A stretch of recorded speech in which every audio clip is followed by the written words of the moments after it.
es precisamente con la característica así menos taxonomía, que es lo que a veces me gusta un poco más a mí avanzar. Entonces vamos a darle uso a la presentación de, de aves, ¿verdad? Que es lo que nos haría falta. Y además ya el miércoles vamos a tener a la licenciada Vivian que nos va a hablar un poco de la taxonomía de murciélagos. Y entonces sí vamos a tener por ahí un poquito de taxonomía, siempre de mamíferos. Bien, una de las cosas que necesitamos mencionar a esta altura, que debía ser antes de mamíferos, es que es un grupo que sigue manteniendo una condición muy reptiliana. O sea, las aves tienen un cráneo diápsido, o sea, tienen un doble espacio de abertura, pero esto hace que estén muy cercanos de los otros diápsidos que teníamos como los reptiles, que eran precisamente los cocodrilos. O sea, están más emparentados las aves con los cocodrilos que con otros reptiles y están más emparentados, de hecho, que con los mamíferos. O sea, son un grupo que podríamos decir nosotros los no reptilianos, pero que forman parte de un proceso. Extrañamente tienen una sola clase, ¿verdad? Digamos que la ornitología, que es quien estudia a las aves, podrían también estudiar a los cocodrilos, tomando en consideración esta condición de un cráneo diápsido, ¿verdad? Y dentro de este tipo de cráneo también encontramos aquellos que eran conocidos como dinosaurios. De hecho, fíjense que entre los animales más primitivos, de hecho, está el cocodrilo, como entre los más primitivos. Está también la tortuga, la Telidra serpentina, que es la tortuga camaleón, y el pelícano, mostrando estas condiciones primitivistas de este grupo desde hace mucho tiempo. O sea, la existencia de ellos vienen mucho antes del periodo en que los dinosaurios estuvieron en apogeo, solo que ese fue como su periodo de apogeo, pero están todavía en épocas más anteriores. Bien, taxonómicamente tenemos reino animal, filum Chordados, subfilum Vertebrata y la clase de las aves. Ornites, que son aves sin dientes, son las aves verdaderas, son las aves que conocemos. Neo es como de más moderno. Y tenemos dentro de esto el superorden también de los paleoñatos. Los paleoñatos, dentro de este grupo, entonces las que actualmente encontramos, el superorden de los paleoñatos, las avestruces, los ñu y los emú, se caracterizan porque son aves grandes, son aves pesadas y sobre todo son aves que todavía no alcanzan el proceso del vuelo. Y luego tenemos los neoñates, que son los del superorden neornites más modernos, que son las aves que tienen quilla. Y lógicamente el desarrollo de la quilla viene como un proceso coevolutivo en el proceso del vuelo, y por ahí hay otros sistemas que van coevolucionando con la idea precisamente de permitir, ¿verdad?, el vuelo, que es interesante porque hay dos, digamos, pensamientos de cómo es que las aves empiezan a volar. Una de las teorías dice que las aves están en el suelo y comienzan a subir a los árboles sin volar, y entonces desde lo alto acechan su presa y se tiran en planada para atrapar la presa. Eso es la teoría del depredador. Pero hay otra teoría, que tenemos la teoría de la presa, y es que ellos realmente en el proceso fueron subiendo para evitar ser consumidos por algunos reptiles que evolucionaron bajo el consumo de aves, y entonces eso es la escapada la que permite la alza del vuelo. Pero bueno, no puedo darle más puntos a una o a la otra. Eso todavía está así como en duda cuál de las dos teorías permite la alza del vuelo. Lo que sí es que este proceso de alzar el vuelo entonces lleva consigo un proceso de coevolución en la ampliación de músculos en algunas regiones, en la pérdida de peso en los huesos, en el aumento de la quilla para aumentar también la condición y de hecho ya en esto empezamos a ver la presencia de un cóndilo que también sirve como para anclar algunas estructuras por ahí. Más o menos unas 10.500 especies, las aves también tienen esa condición de que es más fácil observarla que anfibios y que algunos reptiles, entonces no aparecen con frecuencia una gran cantidad de aves nuevas, sí sobre todo muchas nuevas distribuciones y con el cambio climático vamos a ver esta condición de nuevas distribuciones con más frecuencia. Bien, un poco de en qué estamos entrando en el grupo, ¿verdad? El primer registro fósil fue descubierto en Alemania, es lo que se conocía como el Archaeopteryx, que significa pluma puntiaguda. El Archaeopteryx aparece desde el periodo Jurásico, o sea que tenemos aves, de hecho, desde hace mucho tiempo, compartiendo ahí con algunos dinosaurios. Eso equivale a más o menos unos 147 millones de años. Pero se cree, ¿verdad?, que aparecieron desde el Eoceno, hace unos 50 millones de años, que es hace mucho tiempo. Han hecho algunos descubrimientos de nuevos fósiles en China, ¿verdad? Evidenciando sobre todo esta teoría reptiliana de las aves. Esto es un poco más el Archaeopteryx cuando fue descubierto, ¿verdad? El proceso de la cabeza.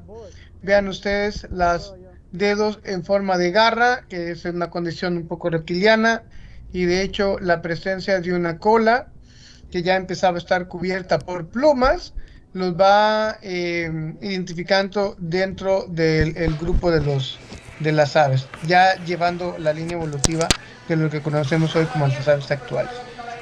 En aves también tenemos variaciones en tamaño, como la miramos para el caso de los anfibios. No lo vimos, fíjense, para el caso de los mamíferos, por ejemplo, podríamos tener en el caso de las musarañas, que son los mamíferos más chiquitos, la musaraña podría alcanzar más o menos como unos 5 centímetros y mamíferos enormes, como por ejemplo la ballena azul, que puede alcanzar hasta 37 metros. Hay mamíferos, creo que es el rango en tamaño más amplio que encontramos. En el caso de las aves, podemos encontrar aves tan chiquitas. Vean ustedes esta cosa minúscula que es el colibrí abeja de Cuba. Y de hecho, los troquílidos, perdón, son de los más chiquitos. Y las avestruces, ¿verdad? Que logran alcanzar hasta un peso de 180 kilogramos, que pertenecen, ¿verdad?, a las aves no voladoras. Perdón.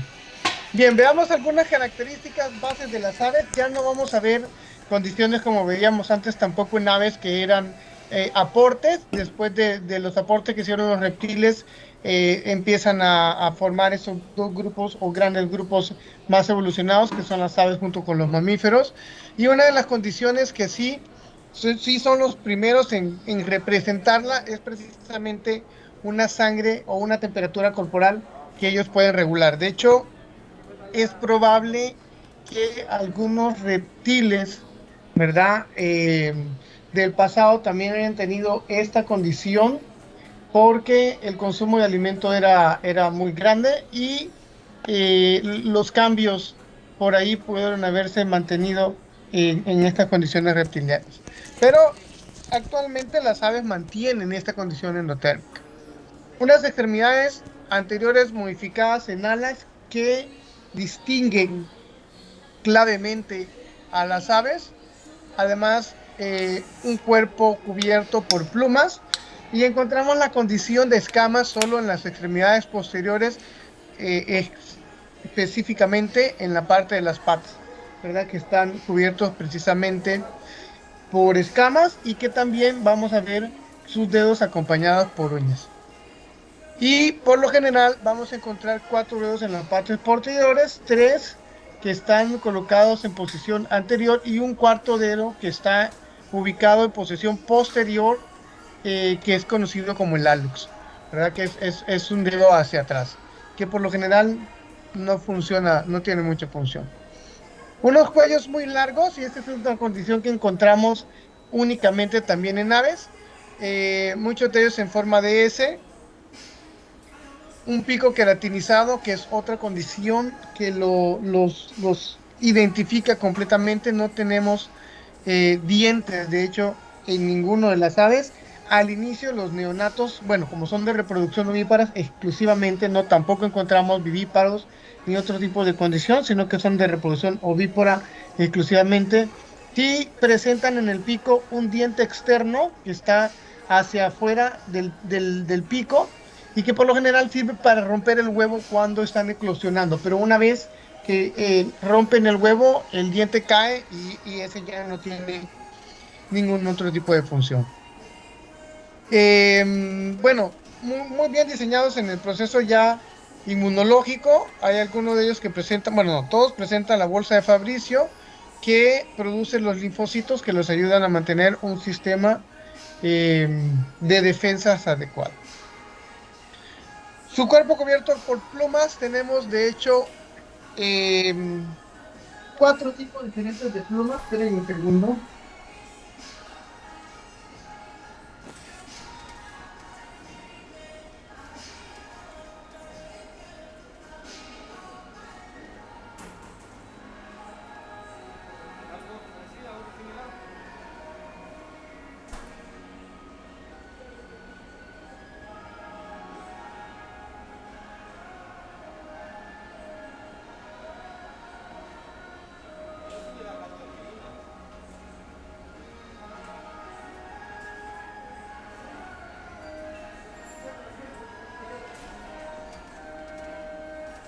Ok, unas plumas de contorno, que son las plumas que están construidas y que recubren por lo general la parte más externa, son, digamos, que las que cubren el cuerpo. Unas plumas filiformes, ¿verdad? Que ayudan a la sobreprotección. Unas plumas que son llamados plumón, que por lo general son bien delgadas, y unas plumas empolvadas que es muy difícil de ver, pero por lo general tienen una tendencia a romperse, a deshacerse y generar esta condición de plumas. Las plumas se caracterizan porque tienen una estructura principal, que es el caño, que permite la unión con la piel, y después del caño vamos a ver que continúa con una estructura que conoce como raquis. De la raquis se conectan un montón de válvulas y a través de las válvulas se conectan un montón de barbillas que se entrelazan. Las aves se caracterizan porque tienen una glándula en la parte posterior, que es una glándula oleosa, que es la que permite mantener ordenadas las plumas. O sea, las aves pueden ordenar las plumas y secretan esa sustancia con dos propósitos: para mantener la pluma siempre bien peinada, y además esto le ayuda a evitar el contacto del agua directo con la piel.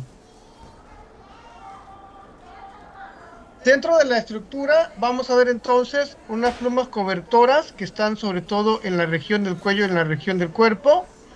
Las alas están conformadas por plumas primarias, que son las más externas, plumas secundarias, y en algunos casos vamos a ver acá unas plumas terciarias. Y en la cola vamos a tener unas cobertoras de la base de la cola y las plumas rectrices, que les van a permitir, de hecho, un sistema de timón para el lanzo de los vuelos. Un corazón de cuatro cavidades también digamos que una herencia que aparece en el grupo de las aves: dos aurículas y dos ventrículos, y esto les permite entonces mantener un sistema pulmonar separado del sistema sin oxígeno, o el sistémico. Un arco aórtico derecho que es muy resistente, y de hecho una de las condiciones que coevoluciona con el proceso del vuelo y con todas las estructuras que van teniendo las aves para el vuelo es precisamente un sistema circulatorio que es muy eficiente, pero ya vamos a hablar de estas condiciones de eficiencia que tienen las aves. Glóbulos con núcleo mantienen la condición reptiliana, ¿verdad? Solo en algunos mamíferos que perdemos los núcleos. Las glándulas sebáceas de la cola, que también llamadas son glándulas uropigiales, que tienen muchas funciones, ¿verdad? Acicalar la piel, acicalar las plumas, funcionan ideal, o sea, sin esa grasita las plumas no podrían volver a reordenarse.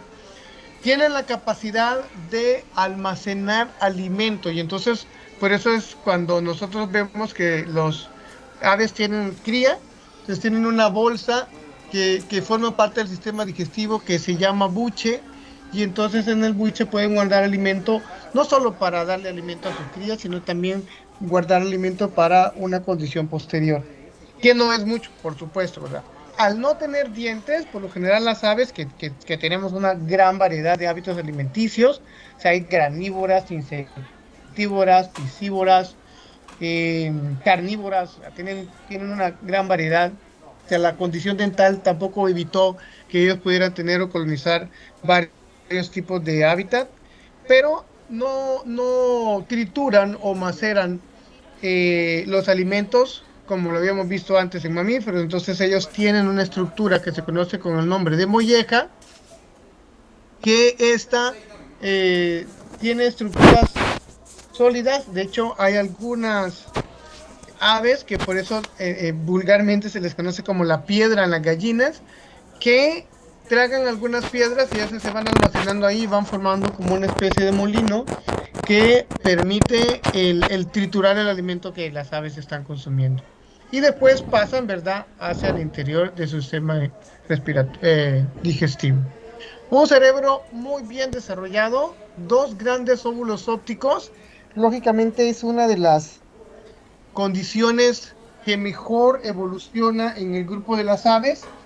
El hecho ya sea de subir a un árbol para huir o para capturar su presa, los va haciendo tener una distancia más alejada de un objetivo y eso permite entonces que los lóbulos ópticos se desarrollen de una manera muy especial y mejor diseñada que en muchos otros vertebrados. No se pares de nervios craneales, ¿verdad? Sus ojos bien desarrollados y son los primeros que desarrollan la estructura que se conoce con el nombre de pecten, que estos nutren el ojo y le permiten la captura más especializada de oxígeno para mantener una visión mucho más aguda que otros vertebrados. Con el vuelo, o mejor dicho, para sostener esta estructura del vuelo, entonces vamos a ver cuatro sistemas que son altamente eficientes en el caso de las aves. Primero, un sistema respiratorio que permite enviar glóbulos rojos y permite también hacer una captura de oxígeno mucho más eficiente porque con el alza del vuelo el consumo de oxígeno es mucho mayor. Y es mucho mayor, sobre todo cuando están en el proceso de batida y de movimiento de las alas. Un sistema digestivo muy rápido y muy eficiente porque al ser organismos que controlan su temperatura corporal por ser homeotermos, entonces necesitan consumir suficiente cantidad de alimento.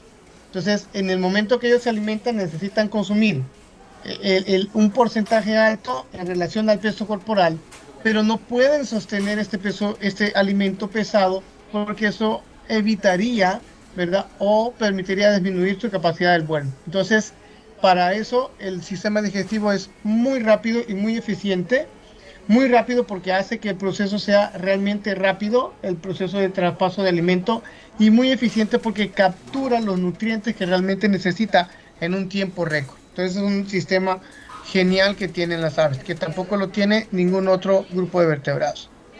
Un sistema de alta circulación súper eficiente también. De hecho, este sistema de alta circulación solamente lo tienen las aves y los murciélagos en el grupo de los mamíferos.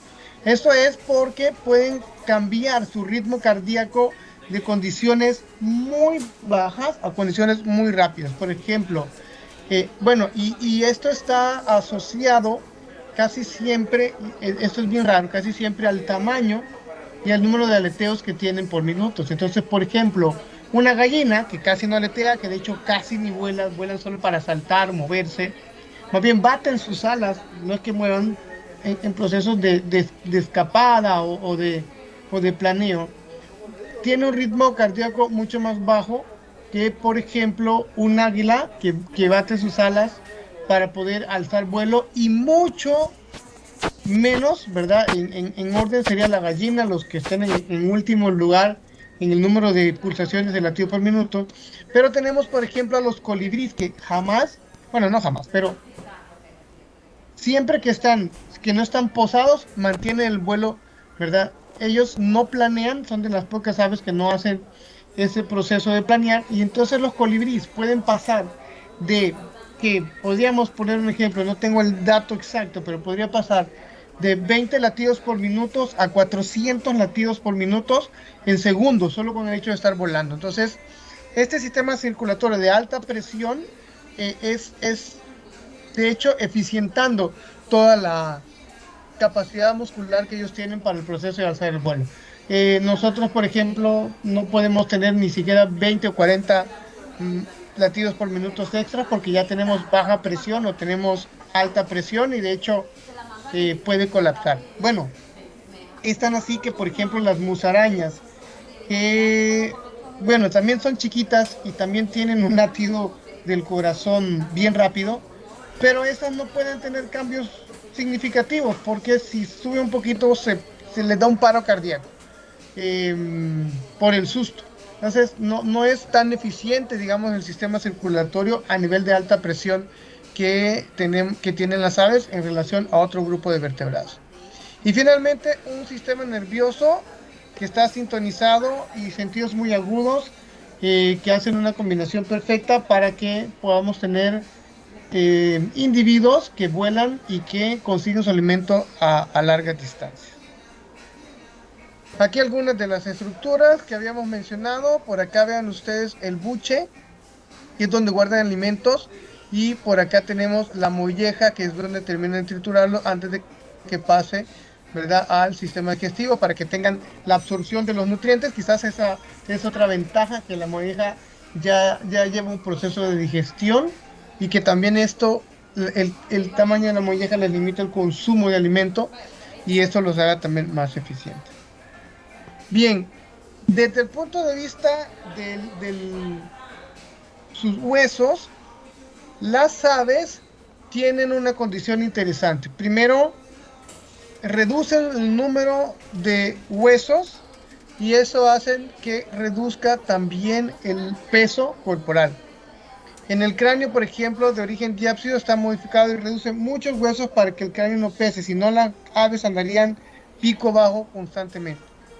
Luego, el cráneo con un cóndilo occipital. El cóndilo es la parte posterior de atrás, ¿verdad? Y esa parte posterior del cóndilo entonces permite conectarse con el cuello sin causar desequilibrio y permite tener una buena conexión y además una movilidad muy diferente a la movilidad que vamos a encontrar en otros vertebrados. O sea, la capacidad del mover la cabeza en las aves es superior a la que vemos en otros vertebrados. Una cola corta, y esa también es una ventaja. De hecho, más adelante vamos a ver que las últimas vértebras, que son las que por lo general formaban la cola en el grupo de reptiles que habíamos visto antes, y igual en el grupo de mamíferos, en este caso se reducen, se unen y se fusionan para formar una estructura que se llama pigostilo, que permite la base para el anclaje de una cola que va a tener una condición también de timón muy importante, pero reducida y no alzada hacia atrás, como veíamos, por ejemplo, también en Sarcopteris cuando vimos la imagen al inicio. Unos huesos ligeros, creo que el orden en que tenemos ahorita las condiciones óseas ha sido el orden en que fueron evolucionando y la última condición que tienen son unos huesos huecos que también les vamos a llamar como huesos neumáticos, que reducen el peso corporal significativamente y entonces eso eficienta la posibilidad de poder levantarse.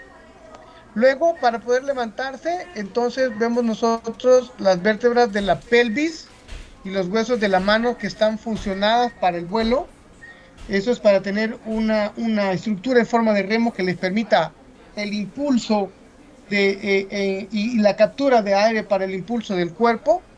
Luego, para aumentar la fuerza con que van a mover y van a meter el ala, entonces un esternón que está quillado y sobre esas quillas se anclan los músculos pectorales que van a permitir el movimiento del ala, ¿verdad? También con retracción y protracción para poder hacer eficaz el movimiento de la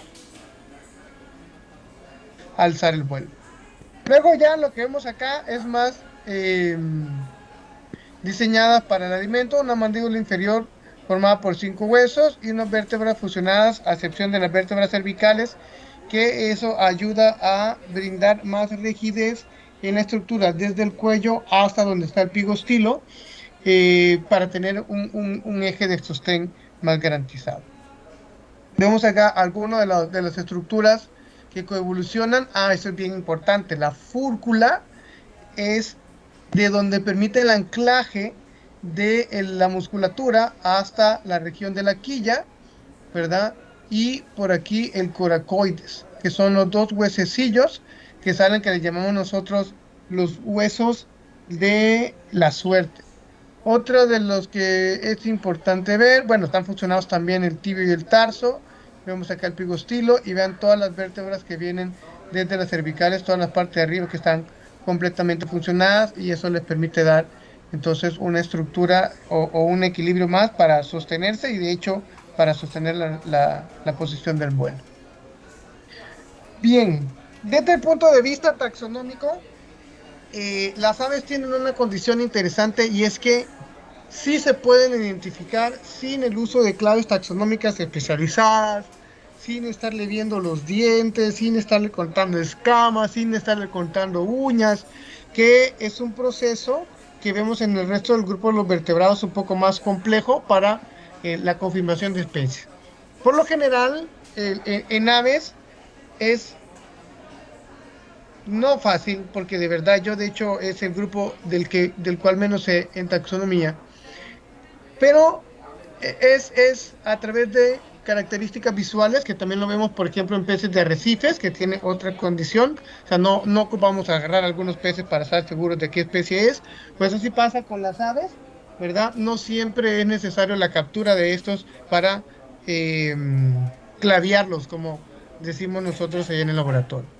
Ahora, dentro del proceso, entonces hay regiones que conocemos nosotros como tipografía general de un aves, que son los puntos específicos donde ustedes, si se van a interesar en este proceso de la ornitología, son importantes y claves en el proceso de identificación taxonómica. Entonces, lo primero que vemos acá son las coloraciones de las plumas que encontramos nosotros en la nuca, luego, perdón, en la corona, luego en esta región que se conoce como la nuca. Bajamos a la espalda o la rabadilla, que es en esta región de aquí, y esta sección de los lados, que se llaman los flancos en el ala. Estos 6 puntos son importantes si están viendo el ave desde la parte de atrás. Si están viendo el ave de frente, entonces tenemos la frente, valga la redundancia, ¿verdad? La barbilla, se puede ser increíble, pero este puntito blanco o amarillo o rojo o café es determinante en la identificación taxonómica de un ave. Tenemos también la coloración de plumaje en la garganta, el pecho y un poco el abdomen. Casi siempre vemos algunas coloraciones acá. Encontramos colores de diferentes formas también, ¿verdad? En el caso de las aves, siempre iridíforos y iridiscencia, ya no es en la piel, sino en las plumas.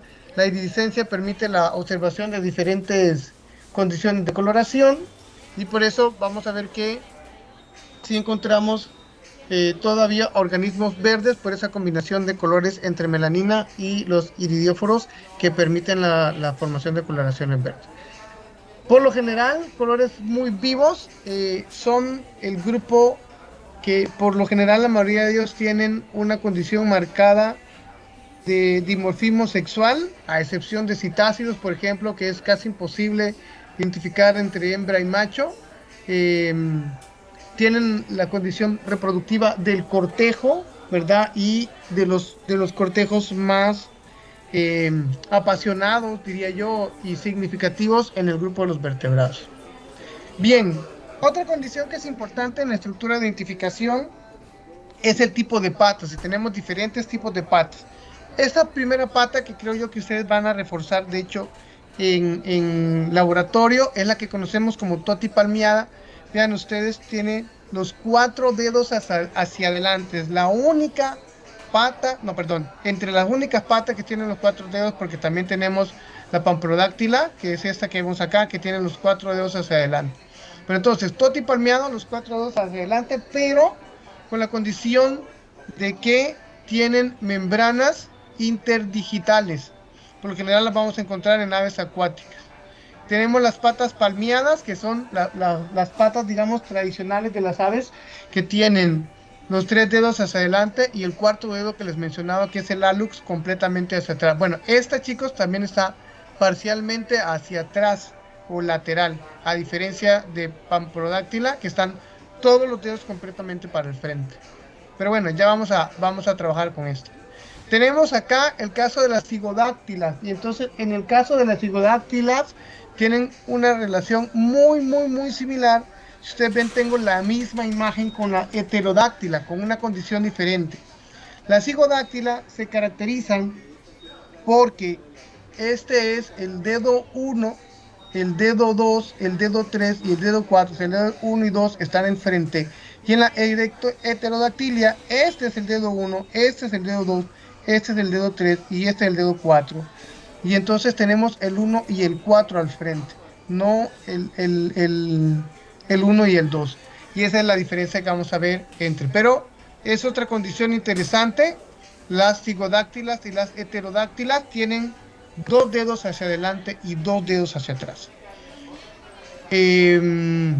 Tenemos, por ejemplo, las pamprodáctilas, que son las que tienen los colibríes y los vencejos, que todas sus patas están perdón, todos sus dedos están hacia el frente. Tenemos la raptorial, que está acompañado de uñas curvas, puntiagudas y muy fuertes. Tienen una presión impresionante, ¿verdad? Y con una condición interesante, y es que el cuarto dedo, a diferencia de muchas otras aves, es móvil. O sea, él tiene la capacidad de moverlo, a diferencia de, vaya, por ejemplo, en el caso de las palmeadas, que no es funcional. En el caso de las reptoriales sí tiene esa condición de que es móvil. Tenemos las patas pectinadas, siempre siguen siendo un tipo de cigodactilia, ¿verdad? 3 dedos hacia adelante, un dedo hacia atrás, pero se caracterizan porque las uñas tienen esta condición como de peine, y de ahí su nombre de pectinadas. Las patas más comunes que encontramos, que son las anisodáctilas, que son comúnmente 3 dedos hacia atrás y un dedo hacia el frente, y por lo general el hallux es un poco grande, y entonces ese hallux es funcional en el proceso de equilibrio, a diferencia de este, que no es nada funcional. Tenemos la sindactilia, ¿verdad? Que son 3 dedos hacia adelante y un tercero que también es móvil. Este habíamos visto la pterodactilia.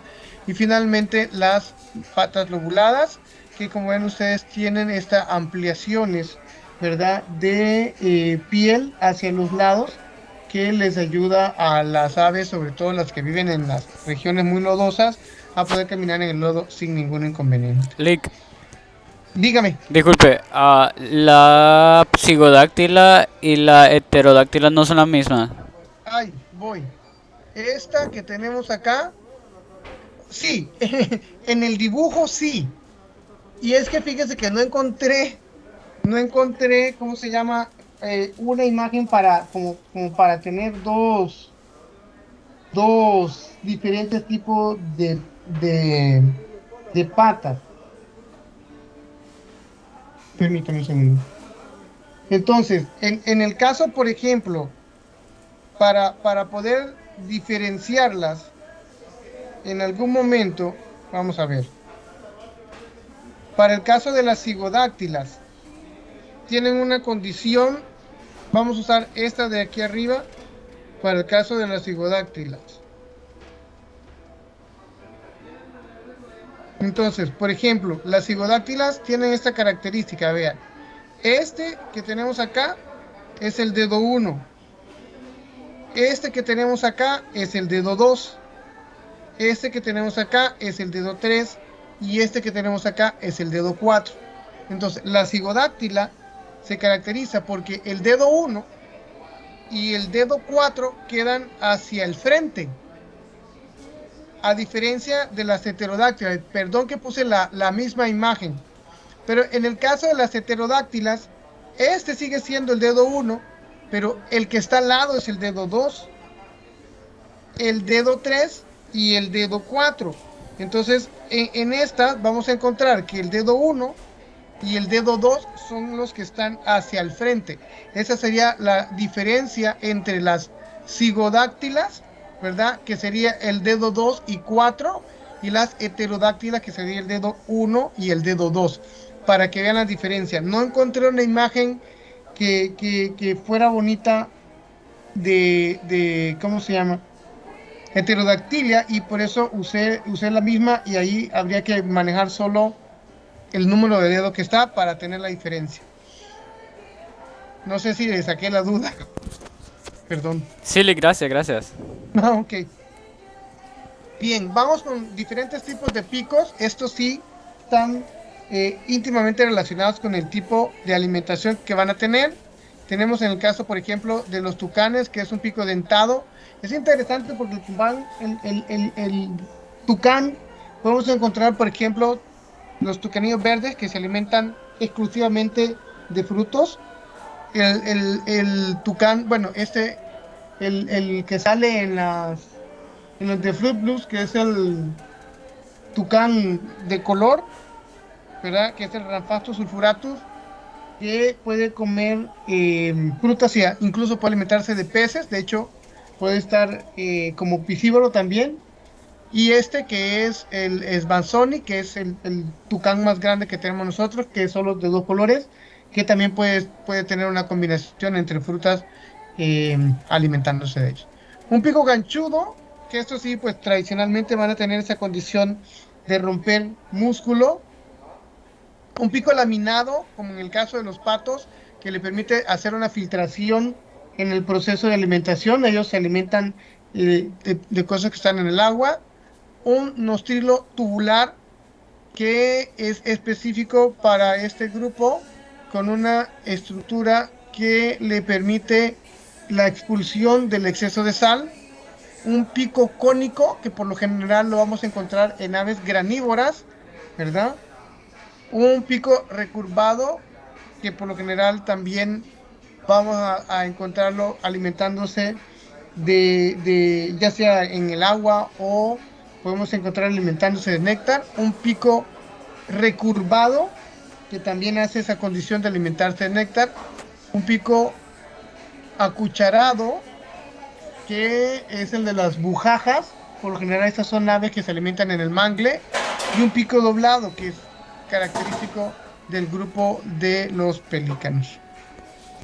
Bien, también tenemos diferentes tipos de colas, un poquito menos complicadas, ¿verdad? Una cola que vemos nosotros redondeada, una cola marginada, que vemos este corte. Por lo general hay una tendencia en las colas emarginadas, las presentan aves que tienen vuelos rápidos y constantes. Una cuadrada, ¿verdad? Una cola graduada, y encontramos también, como por ejemplo en el caso de los taragones, unas colas que son ornamentadas, que también las vamos a ver en el caso de los machos del quetzal. Bien, tenemos diferentes tipos de alas, y estos diferentes tipos de alas van a estar bien estrechamente relacionadas con el tipo de vuelo. Y entonces tenemos aquí las alas elípticas. Vean, las alas elípticas son alas bien anchas, y vamos a condicionar la estructura del ancho en relación al largo. Podríamos decir son alas cuadradas, que tienen la misma longitud de ancho con la misma longitud de largo, ¿verdad? Estamos hablando de la lula y de la base del ala. Son alas pequeñas, pero les otorgan suficiente maniobrabilidad. Entonces, por ejemplo, las aves que viven en los bosques nublados tienen esta condición. Son aves de vuelos cortos, pero con una capacidad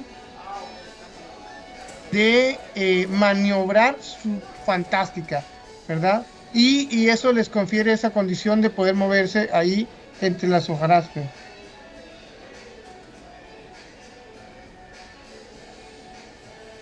Ok, tenemos las alas que llamamos alas de velocidad, que es una relación bien interesante. Son alas puntiagudas, pero vean ustedes, el largo del ala es muy similar al largo del cuerpo. Estamos hablando de la condición, esto de aquí ya son la parte del ala. El largo del cuerpo, ¿verdad? Es muy similar al largo del ala. Y el ancho del ala es muy similar al ancho del cuerpo. Entonces, este tipo de ala hace que tenga un control y manejo del cuerpo muy eficaz. Y entonces se afinan en la base y son muy fáciles de maniobrar, vuelan muy rápido, se mueven muy rápido. Esta la vamos a ver, por ejemplo, en el caso de los vencejos y en el caso de los colibrís, que pueden sostener el vuelo constante y cambiar de direcciones de forma impresionante.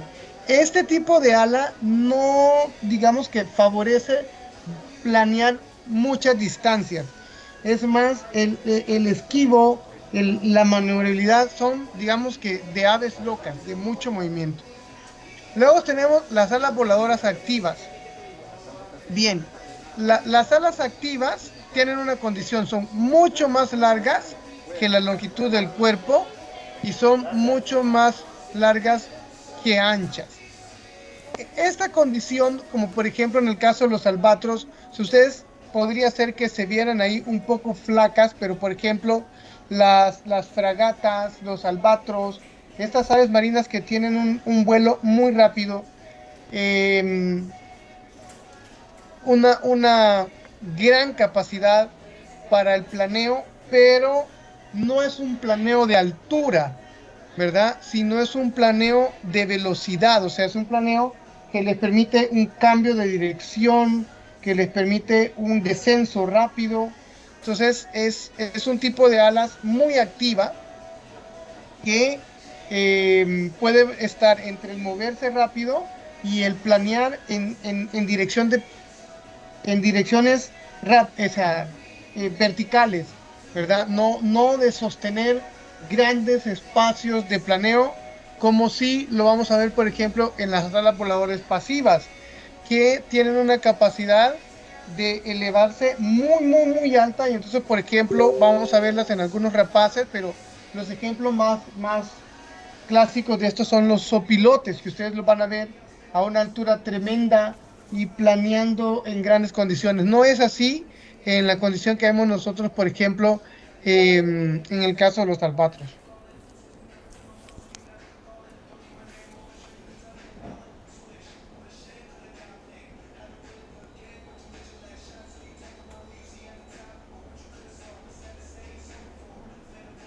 Ok, ¿verdad que tienen esas condiciones? Digamos, esos tipos de alas que van a estar también relacionados con el tipo de vuelo.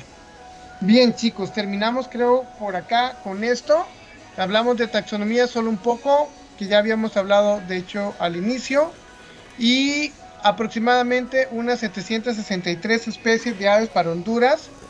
De estas, 230 son migratorias y eso es una condición interesante también, son las que permiten las migraciones mucho más extensas.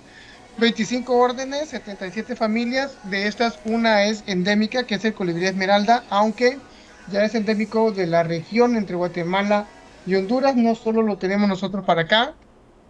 Había una Amazona santolora, que era una lora para Honduras, que también tenía esta condición, pero ya a días no se reporta. Em, y aproximadamente 5 de estas, de 5 al 10% están amenazadas o en peligro de extinción. Lo de